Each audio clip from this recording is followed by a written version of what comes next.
সিদ্দিক আকবর রাদিয়াল্লাহু তাআলা আনহু রাত যখন গভীর হয়ে যায় তাহাজ্জুদে দাঁড়া যায়, কোরআন পড়ে। হযরত ওমর গভীর রজনীতে দাঁড়ায়া কোরআন পড়ে।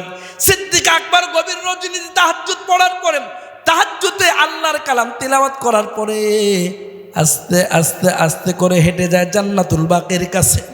জান্নাতুল বাকির কাছে গিয়া সিদ্দিক আকবর রাদিয়াল্লাহু তাআলা আনহু জান্নাতুল বাকির কাছে গিয়া কবরের মানুষের সাথে কান্না করতেছে, আর কবরওয়ালাদেরকে বলতেছে, ও কবরওয়ালারা, তোমাদের তকদিরটা বলো ভালো, তোমরা এমন সময় মৃত্যুবরণ করেছো, তোমাদের জানাজা পড়াইছে আল্লাহর পয়গম্বর, যে জানাজা পড়াইলে মানুষ জান্নাতে হয়ে যায়।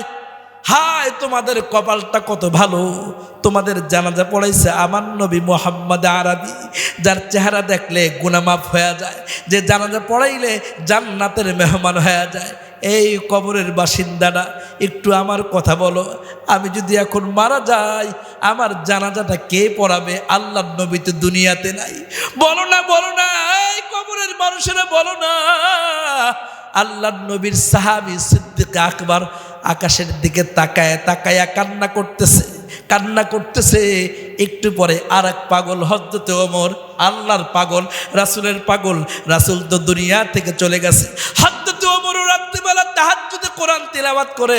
হযরত ওমর আসছে জান্নাতুল বাকির কাছে।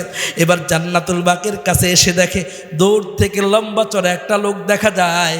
হযরত ওমরের ভিতরে একটা কামড় দিয়েছে। হায় রে, ওমর ছাড়া কেউ হইতে পারে না, ওমরই হবে, ওমর হবে। কাছে গিয়ে তাকায় দেখে ঠিক ওমর। চিন্তা করলো এই লোকটা আবু বকর ছাড়া কেউ না।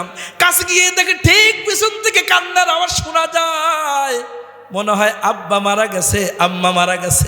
পিছনে দাঁড়ায় আবু বকরের কান্না দেখে ওমরও কান্না করতেছে। হঠাৎ করে তাকায় দেখে আবু বকরের পায়ে জুতা নাই। সামনে গেছে গিয়া বলে, ভাই আবু বকর, তোমার পায়ের জুতা কোথায়? বারবার বললাম বাইতুল মাল থেকে তোমার একটু বেতন বাড়ায় দেই, এখন তুমি জুতা ছাড়া হাঁটতেছ। মুসলমান ইমানদার দেশের প্রধানমন্ত্রী সিদ্দিক আকবর রাদিয়াল্লাহু তাআলা আনহু পায়ে জুতা নাই, খালি পায়ে মদিনা দিয়া হাঁটে। হযরত ওমর নিজের পায়ের জুতাটা খোলায়া আবু বকরকে ডাক দিয়া বলে, ভাই আবু বকর, নাও আমার জুতাটা তুমি পরো, কারণ তুমি রাসূলের কাছে সবচেয়ে প্রিয় ছিলে, তুমি রাসূলের বন্ধু, আর রাসূলের বন্ধু হলো আল্লাহ। আমি তোমাকে খুশি করতে পারলে রাসূল খুশি, আর রাসূল খুশি হইলে আল্লাহ খুশি। পরো আমার জুতাটা পরো। হযরত আবু বকর ওমরের মুখের দিকে তাকায় বলে, এই ওমর, তুমি কি মনে করছো আমার জুতা নাই? বলে, হ্যাঁ, ওই তোমার জুতা তো নাই। সিদ্দিক আকবর ডাক দিয়া বলে, ওমর রে, আমার জুতা আছে, জুতাটা আমার কাছেই আছে। হযরত আবু বকর জুতাটা হাতের নিচে এইভাবে নিয়ে তিনি হাঁটতেছেন, জুতাটা এবার নিচে রাখছে।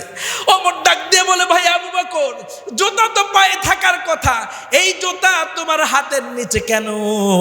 আবু বকরের কান্নার আরো পাওয়ার বাইরে গেছে।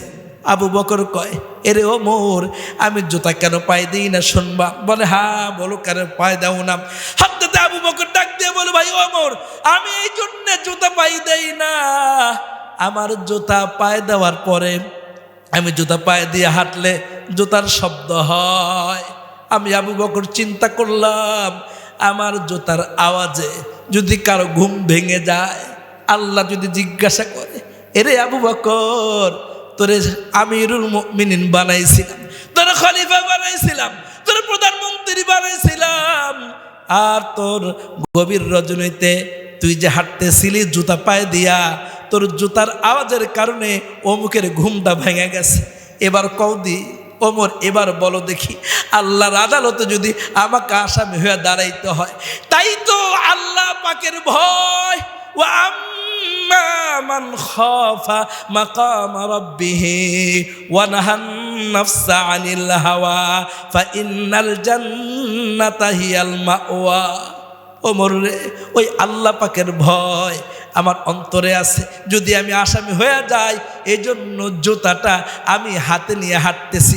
মুসলমান ইমানদার, আপনার আমার অন্তরে যদি এরকম আল্লাহ পাকের ভয় থাকে, এরকম যদি রাসূলের মহাব্বত থাকে, তাহলে আপনার আমার দ্বারাও গুনাহ হবে না। কারণ কোরআন তিলাওয়াত করতে করতে অন্তর থেকে গুনাহ যখন বের হয়ে যায়, ওই লোকের দ্বারা ইনসাফ করা সহজ হয়ে যায়। আওয়াজ করে বলেন কথা ঠিক কিনা?